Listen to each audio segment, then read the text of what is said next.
What would it be like if David Gilliland could maybe catch a caution flag or run down J.J. Yaley and win this race? Would it be like a... Welcome to Good Runs. My name is Mex. In this continual series, we're taking a look back at an isolated elite or unexpected breakout performance by a driver in a race. And today, we're looking back at David Gilliland in the 2006 Meijer 300.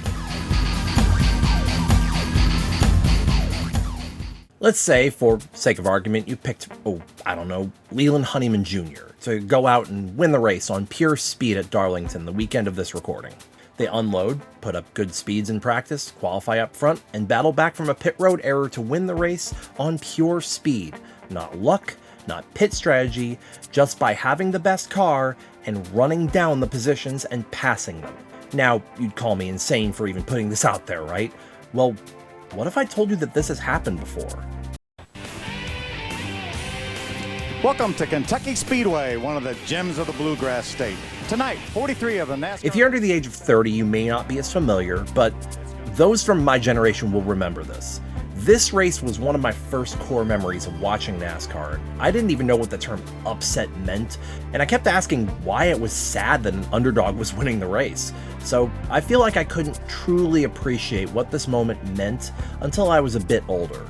But I will say, with my entire chest, that in modern day NASCAR, this will never happen again.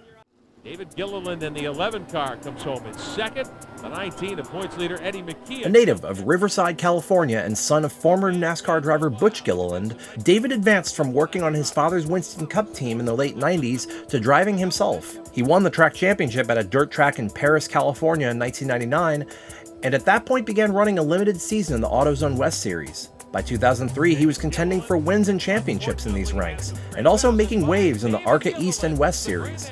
In 2005, in addition to winning the Toyota All-Star Showdown, Gilliland made 3 NASCAR starts, 2 in the Busch Series and 1 in the Truck Series. Now, his Truck Series debut was pretty ho-hum, but his Busch Series stats were really nothing special either, as he finished last in both of those starts. But the second of his 2 starts should be of note. Despite blowing a motor on lap 12, note that the car owner was Clay Andrews. Clay Andrews Racing was a Busch Series team led by former Penske mechanic and Rusty Wallace's former crew chief, Billy Wilburn, a Hendrick chassis builder, Eddie Dickerson, an engine builder from Morgan McClure Motorsports, and a driver coach in Jerry Nadeau. So a bunch of Cup experience here, and I'm gonna tell you, a lot of folks will use this as a reason to jump to the contrary and say that, well, this win wasn't that unprecedented. Well, to counter that, I don't see former Cup Series winners like Morgan Shepherd and Derek Cope's teams battling for wins. Now, do you? Having that experience and that good of a team lineup doesn't equal instant success, though it does help. Remember, this team didn't have access to a wind tunnel, didn't have a sponsor, had a rookie driver, no engine partnerships with a Cup team. You name it, they battled it. They didn't have the seemingly limitless amounts of money that teams like Joe Gibbs, Roush, Hendrick, and RCR had at this time. Hell, this team didn't even have a pit box at Kentucky. David Gilliland, just looking at his raw stats, was ultimately a no-show until Kentucky, starting when they tried to qualify for their first race of 2006 at Fontana and came up short. But at Las Vegas, the 84 team showed early promise. Hey, here comes Gilliland as he moves past the 66 of Kenny Schrader and draws a bead on Paul Menard. This is for 18th place. Schrader charging up from last place into the top 20. Unfortunately, a series of pit road errors and ultimately a blown motor cost them a good finish, though. Then at Texas, they got another shout-out running in the top 20 after 20 laps. On the weekend of the Masters, and right now he had a great qualifying effort, qualified 11th. He's got a former Nextel crew chief, Bill Wilburn, running his team right now, and they're having a pretty solid run right now early on, Chris. Then a slow pit stop relegated him to a lap down, and he drew the second caution on lap 136 after being spun off the bumper of Paul Menard. He would end up finishing 29th 2 laps down, but would finish the race. At Phoenix, the 84 was slow as tar and was running somewhere in the 30s when it got squeezed into the wall by Jason Leffler and then hit again by Clint Boyer. At Richmond, once again, the 84 struggled, ran in the 30s all night and finished 30th, albeit on the lead lap. Then they failed to qualify again at Charlotte, and yeah, here we are, we're at Kentucky now. There was zero sign that this team was going to have a strong upward trajectory. Maybe an outside chance at a top 15 if everything went right and the car had speed, but surely not contending for a win, and absolutely not in the thick of the least competitive stretch in Busch Series history. Memphis last October was the last time the Busch Series had a winner who was not already in the Cup Series. David Green's win at Pikes Peak that summer being the last time a Busch Series driver without Cup prospects had won a race in the series. Coming into Kentucky, out of 75 possible top 5 finishes on the season, non-Cup Series drivers only accounted for 6 of those possible 75. 6. Paul Menard was 2 of them.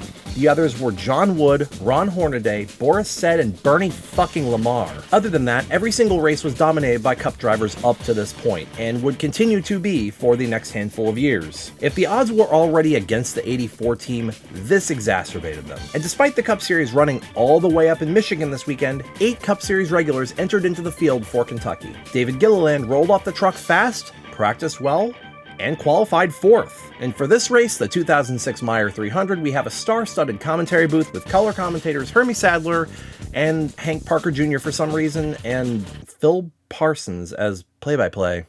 We'll be back in just moments. We'll be away from the start. We'll be back with a start of the Busch Series. Cool. But the stories of the year were Cup drivers: Clint Bowyer, who was still looking for his first win of the season, Kevin Harvick, who was looking for like his 5th or 6th already, and Carl Edwards, who had kind of an up and down start to the year, as well as Denny Hamlin, who was having his first real breakout season in both Busch and Cup. Green flag. Denny Hamlin gets a good. Carl Edwards has problems. He's in the middle. Everybody's split. So Denny Hamlin leads them to the green flag, David Gilliland starting 4th, and within the first lap, both Carl Edwards and Kevin Harvick run into trouble on lap 1. Under caution, Greg Biffle comes down pit road with damage as well, so in just 3 laps, 3 bushwhackers are severely hindered, setting the tone for the race. The race didn't go green for very long though, because literally at the next restart, Morgan Shepherd gets spun. Mike Wallace receives the free pass by somehow going a lap down in the first 6 laps. By lap 10, at least a half dozen cars are already damaged or disabled entirely, as JJ Yaley is shown having damage as well. Then a weird stock up at the restart allows the 50 of Danny O'Quinn to pull alongside the 84 of Gilliland. Finally having a lap of green flag racing broadcast, the 84 car of Gilliland falls to 8th by lap 16 while Hamlin leads. A great 3-way battle ensues between Kyle Busch, Denny Hamlin, and Reed Sorensen. Then FX camera cuts away from the 99 of David Rudiman getting spun off the bumper of Greg Biffle. Under caution, Reed Sorensen runs into trouble getting into his pit box, and then the car gets stuck in gear, making him the latest Cup driver to have issues. Kyle Busch, Paul Menard, and David Gilliland lead them to the lap 28 restart, the top drivers electing not to pit just before the infamous lap 29 wreck, where Jason Leffler spins out and Jeff Bullard, driving the 34 car, in an effort to avoid the spinning 38, banks it left and makes horrible contact with a concrete opening broadside. The entire roll cage of the car shifts right, and the race is red flagged for over 40 minutes while they cut the roof off the 34 car. When I watched this live as a kid, I swore I had just watched someone die on live TV. Thankfully, Jeff Fuller only suffered minor injuries. Kyle Busch leads them to the next restart on lap 38, with Paul Menard and David Gilliland 2nd and 3rd. Only a few laps ago, J.J. Yaley was on pit road with a lot of damage to the right front. You can still see the damage on the front of his car, and he is making his way to the front. Meanwhile, J.J. Yaley goes to work running down and passing Denny Hamlin on his recovery tour while still having damage on the right front. David gets his first on-camera shout-out from the booth on lap 46. What a terrific run for David Gilliland. He stayed right with 11 of Paul Menard. You know, he had a great qualifying effort. We wondered if maybe he was going to be able to stay up there. He's running 3rd. This is only his 7th career Busch Series start. His best finish is 29th. Right before pulling to the inside of Paul Menard for the 2nd position. Jason Leffler finally walls it on lap 49, bringing out the next caution. The inexperience of the 84 team shows during the next round of pit stops during the caution with a 23-second pit stop. He stacks up 19th at the end of it, and Clint Bowyer, who stayed out, leads them back to the next restart. Greg Biffle begins to run down the 2 car of Bowyer and makes a pass for the lead on lap 59. Reed Sorensen hits the turn 3 wall on lap 61, drawing the 6th caution of the night. Meanwhile, Kevin Harvick is shown having recovered to 10th place. Greg Biffle leads them to the lap 69 restart. Nice. On lap 72, David Gilliland is shown having recovered to 13th. He is shouted out again by the booth and is shown in a battle for 11th with Paul Menard. Paul's in the 11th spot. There's David Gilliland right there in the 12th position. After that long pit stop field, he came out in the 20th position, so he's moved his way back up, to the 12th position. You got to really. This very well could be a doubleheader episode. Mike Wallace is shown in James Finch's Miccosukee #1 car, running in the top 15 as well. Gilliland is able to pass the one of Mike Wallace a few laps later. Greg Biffle continues to lead as the race closes in on halfway. By lap 97, David Gilliland has recovered to 9th, taking the position from, get this, Kevin Grubb. Yeah, a lot of weirdly good runs here. Green flag pit stops begin on lap 100, giving Kyle Busch the lead. Double-duty drivers are shown generally having struggled this race following commercial break. Right before David Gilliland is then shown battling for the 6th spot with Stephen Wallace? Are you for real? Following the green flag pits, Bernie backup car Lamar does his signature mid-race pirouette on lap 116, trapping a ton of the green flag pit drivers one lap down, including bushwhackers Greg Biffle and Clint Boyer. Johnny Sauter becomes the 13th car on the lead lap by virtue of the lucky dog, and Kyle Busch leads them back to the green flag. David Gilliland restarted 9th. Gilliland is shown on screen battling with Clint Boyer with 74 to go, as JJ Yeley is shown battling with Paul Menard for 3rd. Gilliland then falls to the clutches of the 90 car of Stephen Light, only to run him back down the next lap. Caution comes back out for debris in the tri-oval on lap 133. Under yellow, JJ Yeley wins the race off pit road by taking only fuel. Then, in one of the strangest things I've seen, NASCAR actually rescinds a mid-race penalty. NASCAR was going to penalize JJ Yeley for exiting the pits while the pit exit light was still red, but JJ's team argued that he could not see the light as Denny Hamlin's car was obstructing the light from view. And NASCAR agrees with him and gives Yeley his position back. Watch top left of your screen, you're going to see the red light there, but his view would have been obstructed by the 20 of Denny Hamlin. NASCAR believed it, and he really didn't gain anything because he only gassed and go. On the ensuing restart, NASCAR actually saying you're right and rescinding a penalty causes a critical error apparently. Wide racing coming off turn number 4.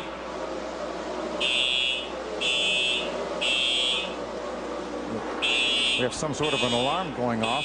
No, for real, why has this not found its way into a NASCAR WTF compilation? A few laps later... This is the same car that he won with here in 2001. They nicknamed it Pounder because as a backup it pounded the field into submission. Oh my god, someone send this to NASCOM. Meanwhile, JJ Yeley drives away from the field, Kevin Harvick runs 2nd, and Mike Wallace runs 3rd.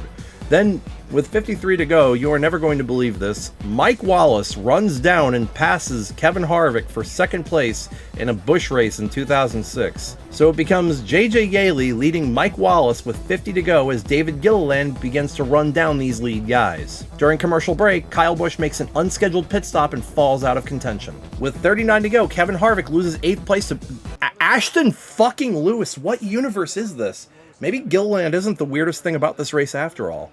David Gilliland works his way into the top 5, battling Paul Menard for 4th and eventually taking the position with 33 to go. Good move by David Gilliland. He takes over the 4th position. What a career run for David Gilliland. After commercials, David Gilliland is shown having worked his way into 2nd place on pure speed, passing Denny Hamlin and Mike Wallace. He's very determined tonight.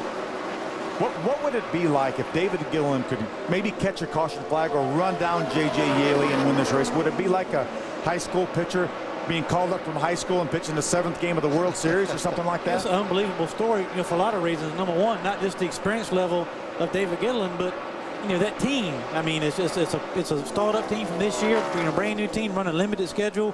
It would be a huge upset and do a lot for a lot of the smaller teams as far as giving people hope and as far as running good in these Busch Series races. So, with 22 to go, the running order is as follows. JJ Yeley leading David Gilliland and Mike Wallace. What the fuck is this race, man? Welcome back to Kentucky Speedway. As you can see, JJ Yeley is not running very fast. That means the caution flag is out. The 43, who had been as slow as molasses all day, finally gets dumped by a lead lap car. Meanwhile, JJ Yeley's 5-second lead is gone as the caution is drawn. The 84's crew chief is interviewed where they are shown with high morale. Head up. I think we can beat JJ a head up. I was really worried about the making a pit stop. I mean, we've got a good pit crew, but we're not at the level those guys are yet. But since everybody stayed out, that's kind of a blessing. Yeley restarts with 14 to go, and within 2 laps, David Gilliland runs him down. Here we go, battle for the lead. 84 car making a pass on the inside to the bottom of JJ Yeley. Can he pull it off? It looks like he will. Right around the bottom of the racetrack. Incredible incredible run for David Gilliland. With 11 laps to go, David Gilliland runs down and passes J.J. Yaley and drives away from him before Augie Vidovich hits the wall off turn 4. The booth begins to realize the weight of just what is happening. There's David Gilliland, the 84 car. An upset of stunning proportions possibly here. Jerry Nadeau, driver coach for David Gilliland, is then interviewed by FX. Pretty awesome. You know, his first win for the team, and so you're counting it already. Oh God, I mean, this is it. He's going. It hadn't been by accident either. We sat here and watched David Gilliland drive by the 20 of Denny Hamlin and drive by the 18 of J.J. Yaley, so it wasn't like some fluke strategy or anything like that. I mean, this guy drove by these guys on the way to the front. With 6 laps to go, the race restarts and David Gilliland is able to fend off J.J. Yaley for the win, causing Phil Parsons to have a stroke. NASCAR Busch Stadium races. David Gilliland wins at Kentucky. And that was the story of Clay Andrews Racing.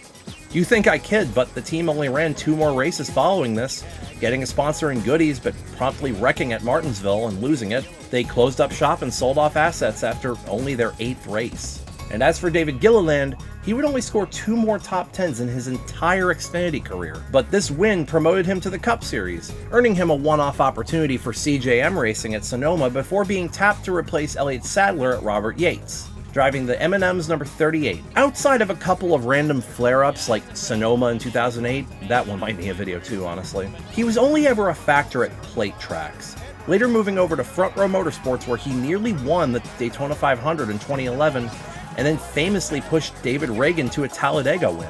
Hey, you want to see NASCAR's butterfly effect in action? Well, David Gilliland is now a key part of Front Row Motorsports and part owns Tricon Garage in the Truck Series. His son Todd Gilliland had made some waves in the Truck Series and now drives the 34 car in the Cup Series for Front Row and has shown speed, despite the team still not quite being a top contender. What happened at the 2006 Meijer 300 will never happen again, at least not on pure speed, and certainly not this randomly. With the way NASCAR is now, you have drivers entering the sport who ate, slept, and breathed nothing but racecraft from a very young age, and had a lot of their problems fixed by their dad's limitless amounts of money to ensure their kid was set up for racing stardom. You have a lot of the top teams with limitless reach and influence in the sport, almost every team dependent on their partnership for one resource or another. The entry fee for new teams is far too high, and teams have to work for years at a loss before becoming competitive. Ryan Sieg in the 39 is a great example of this. All at a time when the sport is not as attractive to sponsors because of, well, Martinsville was a great example of why the sport isn't taken seriously anymore. And there's no doubt the top teams get overexposed on the networks more so now than ever. Tell me, when's the last time you heard Adam Alexander shout out a lower echelon Xfinity team running top 20 on pace? It's not about mom and pop shops saving up their cash to enter a car into a race with a scrappy young short track star anymore. But that's not to say these guys aren't worth pulling for. If I could pick a race that has most directly impacted my journey as a fan of this sport, it would be this one. I'd love to see something like this happen again, and it's a great example of why I pull for backmarkers and underdogs. Sure, they may not go out and win this weekend, but someday down the road it might happen, and the victory is sweeter when it's worked for. But that's why you watch NASCAR. You don't know what's around the next corner. But if it's anything like that quiet night in Kentucky in June of 2006, we should all appreciate it while it's here. Thank y'all for joining me for this fun little racing story. If you found this interesting or engaging and you weren't too off-put by the furry avatar present throughout it, drop a follow and subscribe. It costs nothing and you get to watch these videos as soon as they drop, as well as help a small channel out. Want to go bigger? You can see these videos a couple of days early if you become a patron or member. Those links are below as well.